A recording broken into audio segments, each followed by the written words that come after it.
Ahora tiene la palabra Luis Pichel de Patrimonio de la Junta de Castilla y León. Bueno, yo un poco les voy a dar 4 pinceladas por encima de la ley, lo que tiene que ver con las licencias, para no meternos en otros procedimientos que se salen fuera del objeto de la charla.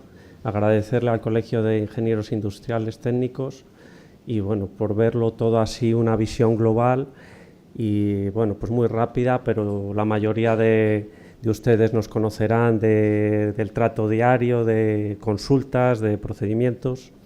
Y bueno, les voy a recordar cosas que ya saben y otras que a lo mejor pues o no saben o se les han olvidado.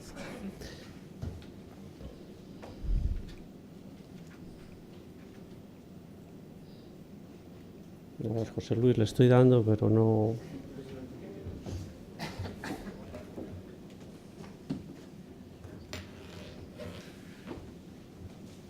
Vamos hacia arriba. Bueno, la Ley de Patrimonio es la 12/2002, es muy parecida a la que había del Estado. La legislación, a diferencia de otras que hemos visto de medio ambiente, de urbanismo, que han cambiado más, pues esta, por suerte, casi sigue los mismos tipos de tramitación que hace pues, 20 años o 30 años.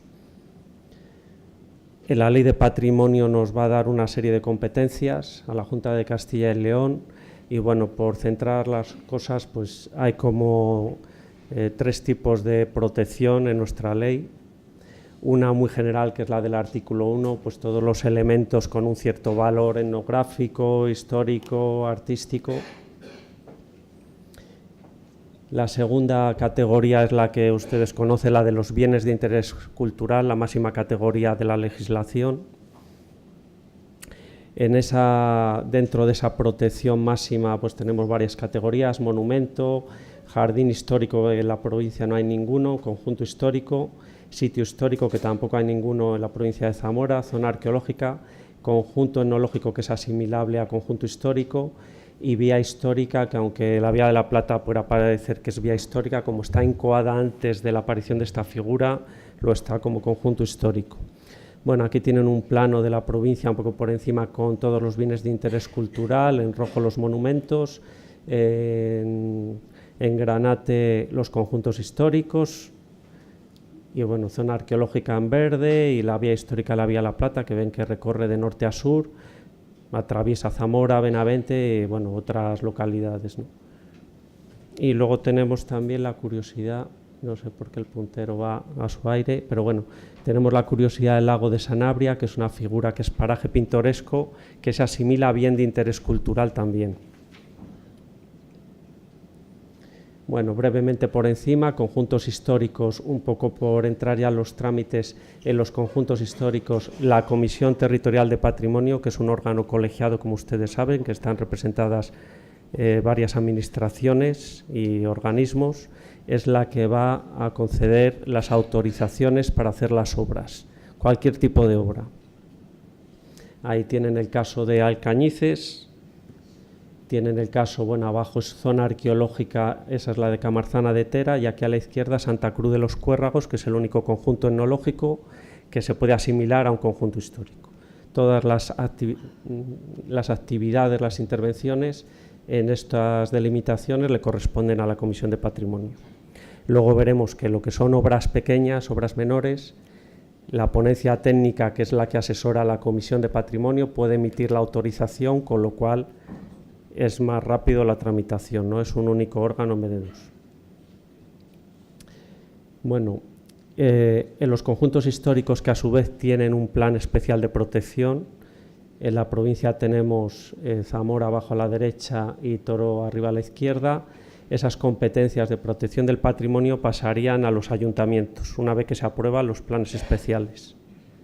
En estos dos se da la circunstancia que, bueno, aunque las competencias pasen a los ayuntamientos, menos las actividades arqueológicas y las intervenciones en los propios monumentos que puedan contener. Por suerte, estos dos están llenos de monumentos a su vez, de otros bienes de interés cultural, tanto Toro como Zamora. Ustedes saben pues, que tiene la catedral, la plaza de toros y múltiples iglesias, restos de murallas, etc. Lo que les decía, aquí tiene una vista de Toro, pues en el Alcázar las competencias siguen siendo de la comunidad autónoma, la plaza de toros igual, la Colegiata, y en Zamora pues lo mismo en San Ildefonso, la Madalena, etc. En los monumentos, por supuesto, cualquier obra se tiene que autorizar por la Comisión Territorial de Patrimonio, con la documentación previa que la defina, lógicamente. Siempre tiene que haber una documentación, que tampoco voy a entrar si es un proyecto por la ley de la edificación, si es una memoria técnica, pues un poco lo que dice lo que es la lógica, pues una documentación, en unos casos será obligatorio el proyecto visado, ¿no?, pero que defina la obra que vas a hacer. Si tú vas a cambiar unas ventanas en el monumento, por decirlo así, pues tendrás que definirlo, pues solo unas ventanas. Si vas a hacer una obra de reconstrucción, pues tendrá una documentación más compleja. Bueno, otros documentos, otros monumentos, perdón, este es el Hospital de la Piedad de Benavente, la Iglesia Fuente del Carnero, son todos monumentos. Las obras aquí corresponden a la Comisión Territorial de Patrimonio y en sus entornos de protección. Esto normalmente la mayoría los tienen ustedes en la propia normativa urbanística, con lo cual la consulta es muy fácil ahora mismo para saber qué entornos tiene cada monumento. Esas obras cerca de estos monumentos pues las autoriza también la Comisión de Patrimonio. Bueno, aquí tienen los artículos, que voy a ir bastante deprisa. Hay otros bienes de interés cultural que viene fruto de los diferentes artículos de la legislación del Estado que luego ha recogido la autonómica, como es las manifestaciones de arte rupestre. Tienen también ahí los edificios con escudos, los edificios de castillos, fortificaciones, más desconocidos en muchos casos, los emblemas, piedras heráldicas, rollos de justicia, cruces de término, piezas similares de interés histórico-artístico, hórreos o cabazos que, bueno, en la provincia no tenemos. Todos esos elementos tienen la misma consideración de bien de interés cultural que un monumento, que un conjunto histórico, que una zona arqueológica.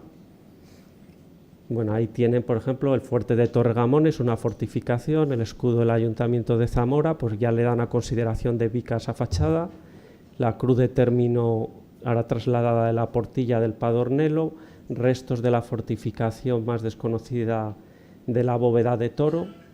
Estas fortificaciones que encontramos en Toro, en Villalpando típicas, pues también las tenemos en la Bóveda de Toro.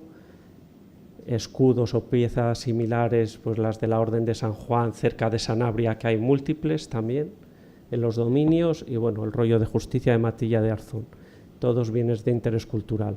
Arte rupestre, en la misma categoría, y otra serie de edificios, pues por otra legislación, otros artículos luego heredados a la ley nuestra, que son los archivos. Ahí tiene el archivo, la biblioteca y el museo de gestión estatal, o sea, de titularidad estatal pero gestión autonómica. Estos también son bienes de interés cultural, con lo cual las obras o las intervenciones también le corresponden a la Comisión de Patrimonio. Aquí pasa lo mismo, esto es una declaración del lago Sanabria como paraje pintoresco en el 53, y bueno, por la redacción de la ley estatal del 85 y la nuestra del 2012, del 2002, pues hereda la figura de bien de interés cultural del lago y hasta las cumbres de los montes que lo rodean, con lo cual cualquier intervención en esos espacios, aquí ven San Martín de Castañeda en primer término, también al no existir el plan especial de protección corresponde a la Comisión Territorial de Patrimonio. Bueno, la siguiente figura o categoría de protección de la ley autónoma son los bienes inventariados en el inventario de bienes protegidos de la Comunidad de Castilla y León. De esta categoría, bueno, de esta figura hay como tres categorías. Unas son bienes inmuebles, otras son yacimientos arqueológicos y la otra son bienes muebles, que no vamos a entrar porque yo creo que ninguno de los que estamos aquí casi intervenimos en bienes muebles, ¿no?, que serían retablos o esculturas inventariadas. Pero sí que hay una figura de bienes inmuebles en la provincia, no hay ninguno en esta categoría, pero sí que por este artículo de la Ley 12/2002 de la disposición adicional, pues nos dice que todos aquellos bienes que estén en figuras de planeamiento anteriores a la Ley 12/2002 tienen esta categoría. ¿Esto qué sucede? Sucede en el catálogo, por ejemplo, de las normas provinciales subsidiarias. Tiene un catálogo bastante amplio y bueno, pues hay una serie de bienes que no tienen la normativa en vigor y son inventariados, con lo cual también las intervenciones corresponden a la Comisión Territorial de Patrimonio mientras no se actualice ese catálogo. Bienes, esto es bastante desconocido, pues tenemos la Fuente Grande de Almaraz de Duero o el Puente de Valcamín. Hay muchos y eso pues la verdad es que se desconoce. Otro tipo de intervenciones más habituales de la Comisión Territorial de Patrimonio, o no intervenciones sino trámites relacionados con licencias o intervenciones, es por el artículo 14Q, son los asesoramientos. De los asesoramientos, pues hay asesoramientos en cuanto al valor histórico de determinados edificios, a la manera de intervenir. Este es uno de este verano pasado en las fuentes de Almaraz de Sayago y de Viñuela. A través de este artículo a nosotros nos llega multitud de solicitudes, de preguntas, y en este artículo se encuadrarían la intervención en muchísimos edificios catalogados en las normas urbanísticas municipales, porque la propia norma urbanística municipal pues pide o aconseja el informe de patrimonio. Eso no sucede pues en muchísimos inmuebles de la provincia,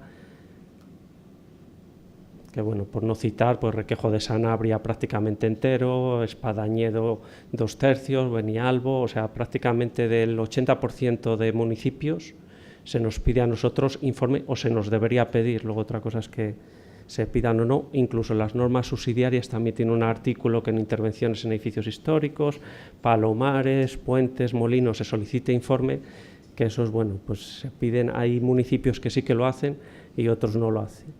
Bueno, aquí les he puesto un esquema de los trámites habituales. Las licencias siempre vienen a través del ayuntamiento. Con la solicitud el ayuntamiento suele pedirle una copia para la Comisión de Patrimonio. Una vez que la Comisión de Patrimonio se reúne, si es un bien de interés cultural emitirá una autorización, y si no es un bien de interés cultural ni inventariado, pues emitirá un informe, y el acuerdo se le mandará al interesado, al promotor, y se le mandará al ayuntamiento el mismo día. Si es consulta particular, que es este otro caso, las relaciones entre el interesado y la Comisión Territorial de Patrimonio Cultural, que emite un informe o a través de un acuerdo se le contesta al interesado directamente sin pasar por el ayuntamiento. Y la tercer tipo, por decirlo así, es la declaración responsable, en la que el interesado, ya sabemos que por lo que han hablado otros compañeros es un trámite municipal, pero tiene que recabar el informe sectorial previamente, ¿no? Si es el caso nuestro de patrimonio cultural, lo que se le está solicitando al interesado es que presente 2 copias, aunque no lo dice así la ley de procedimiento en ningún sitio. Nosotros siempre pedimos 2 copias de la documentación que defina las obras, lógicamente, y una vez que se emite el informe o la autorización en su caso, con el acuerdo correspondiente de la comisión, se le mandará al señor, al interesado el acuerdo, y la segunda copia de la documentación, por ser más ágiles, se le manda al ayuntamiento para que sepa exactamente cada ayuntamiento lo que este señor presentó para recabar el acuerdo, ¿no? Para que no mareara al administrado. Bueno, decirles, yo creo que lo saben todos, que la ponencia técnica se reúne una vez al mes, la Comisión de Patrimonio se reúne también una vez al mes por ley. Nosotros de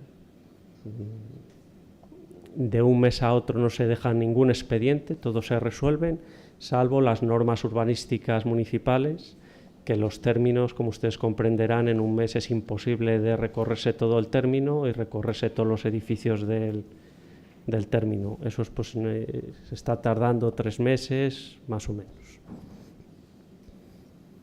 Decirles que a nosotros más o menos estamos informando, tramitando un volumen de 500 o 600 expedientes al año, lo que es cada día están entrando 3 o 4 expedientes diarios. Y bueno, aparte de otros procedimientos, sí que llevamos ese ritmo, que hay gente que siempre tiene el miedo, somos el coco de cultura, de patrimonio, y sin embargo, pues yo creo que es bastante ágil, y bueno, es en función de cuándo se convocan las reuniones de los órganos colegiados, ¿no? Hay veces que pueden reunirse en 2 semanas o 3 semanas, otras veces puede pasar un mes, pero bueno, que esa cadencia es así desde hace años. La documentación ya ni me paro, pues es más o menos la documentación que hemos visto en otros casos y correspondiente a la solicitud de la intervención que se va a hacer. Y no sé si ando bien de tiempo. ¿O he ido demasiado deprisa o...? Bueno, pues yo creo que eso es todo y más o menos es por encima recordarles y bueno, luego en la charla si hay alguna duda pues la intentaremos resolver. Gracias.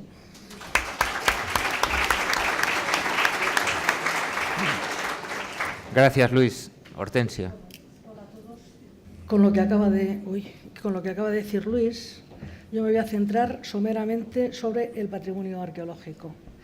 Sobre el patrimonio arqueológico, lo que quiero primero empezar diciendo es que, aunque tiene una trayectoria legal bastante antigua, desde una conocidísima ley que duró durante toda la dictadura de Franco, a pesar de haber sido emanada por la República, que es la Ley del Tesoro Nacional de 1933, el patrimonio arqueológico ha tenido un carácter, digamos, reservado fundamentalmente a espacios muy tipificados en la sociedad, pero alejados a lo que está ocurriendo en la actualidad. Es decir, las actividades arqueológicas se hacían asociadas a universidades o museos, pero lo que no existía en esa actividad era una actividad, básicamente una acción preventiva, que es lo que ahora, con la ley de 1985, la Ley de Patrimonio Histórico Español, complementada o legislada dentro de la comunidad en función de las transferencias a través de la Ley 12-2002 y del desarrollo parcial o el desarrollo de su reglamento con el decreto 37-2007, digamos que lo que se está haciendo, no solamente en nuestra comunidad, sino en el resto del país, lo que se está haciendo sobre todo es una acción preventiva del patrimonio arqueológico que antes no existía.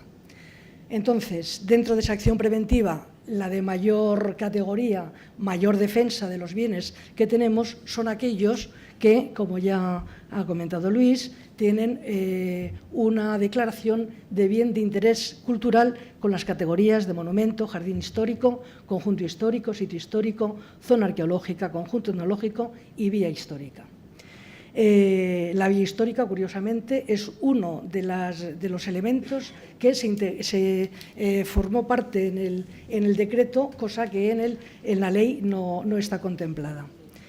La acción arqueológica, es decir, la metodología arqueológica, el estudio arqueológico, puede desarrollarse en cada uno de estos BIC, en cada uno y en todos.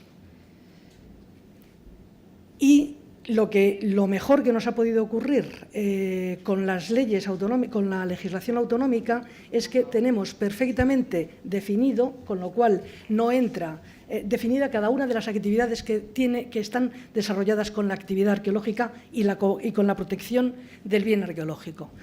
Digo que lo mejor que ha podido hacer ha sido definir y expresar en qué consisten cada una de las actividades arqueológicas, de tal forma que no es una cosa que se puede inventar el técnico de turno acerca de qué entendemos por prospección arqueológica o qué entendemos por excavación.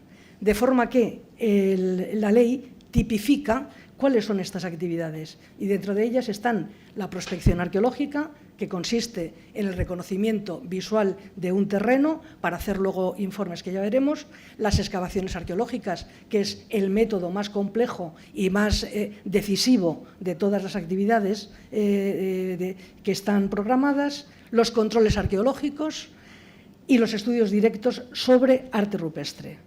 Luego, una circunstancia excepcional, es la que tienen los conocidos como hallazgos casuales, que son los que te pueden surgir en cualquier obra de cualquier tipo, en cualquier lugar y en cualquier espacio.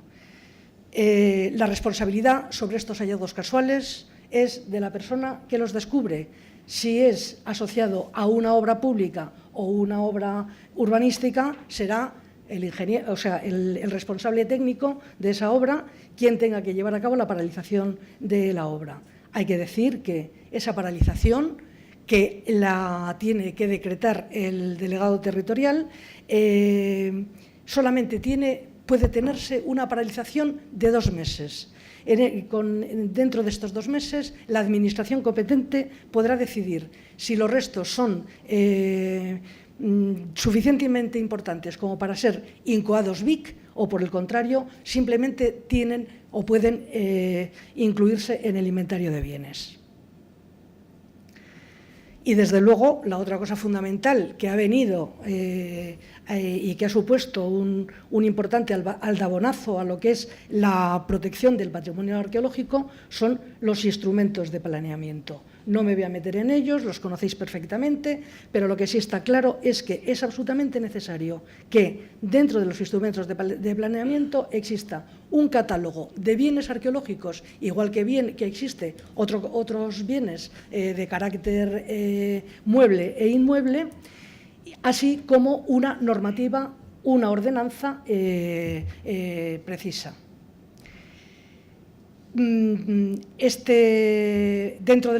Algo similar ocurre con los instrumentos de ordenación de patrimonio y evaluación de impacto ambiental. La ley es clara, o sea, su artículo 30 define que debe tenerse una valoración en todos los proyectos de ordenación de territorio y de evaluación de impacto ambiental sobre el patrimonio arqueológico etnológico, y que esas valoraciones las tiene que hacer un técnico competente en la materia.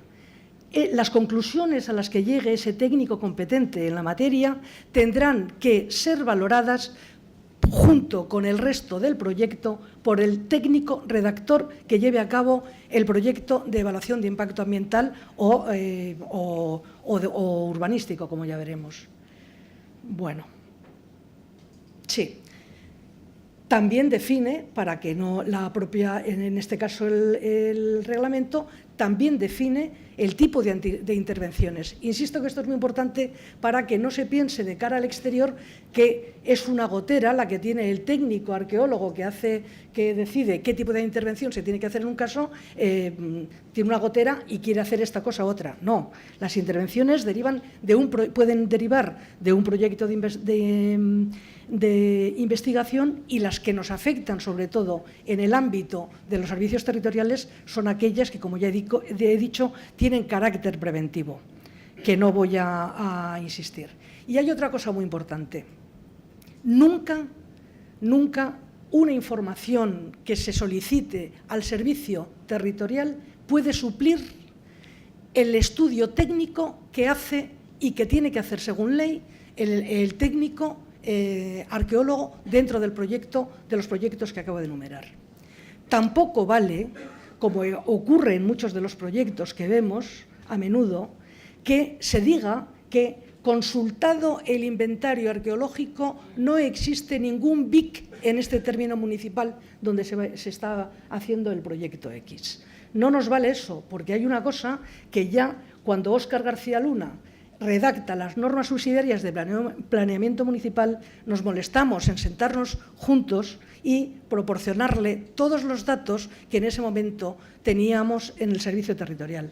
Datos que se refieren al año 1998. Han transcurrido mucho tiempo y tenemos tenemos muchos más datos. Pero lo que sí es importante es que nadie puede decir que desconoce estas normas o que no existe información, porque en estas normas están todos esos datos suplidos o pueden ser complementados por los que podamos dar actualizados. Bueno, que ahora los veremos. En las normas, que bueno, todos las conocéis, además dice en uno de los artículos: en las áreas del suelo no urbanizable de especial protección, hace referencia expresa de áreas de interés arqueológico son las reflejadas en los planos de ordenación como tales y corresponden a los yacimientos arqueológicos y hallazgos arqueológicos según el listado anexo a las presentes normas.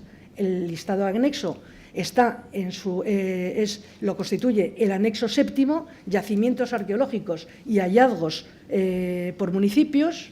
Un listado que tenemos aquí es un listado pues muy antiguo, muy, insisto, como de andar por casa antes, y un plano, una serie de planos donde existen una serie de puntos que hacen referencias a esos yacimientos y a esos hallazgos. Ergo, nadie puede decir que no hay información. Pero también tenemos otros datos. El inventario arqueológico de la provincia se lleva haciendo a nivel nacional desde la década de los 80.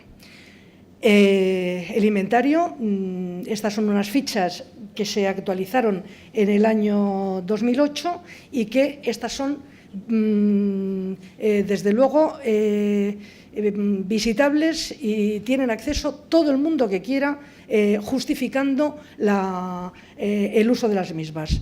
No es obvio que a un furtivo, a un señor que se dedica a esquilmar el patrimonio, para las fichas no va a tener acceso. Bueno, estas fichas están compuestas de una ubicación, de la explicación de unos accesos, unas cronologías, siempre que se puede de unas dimensiones.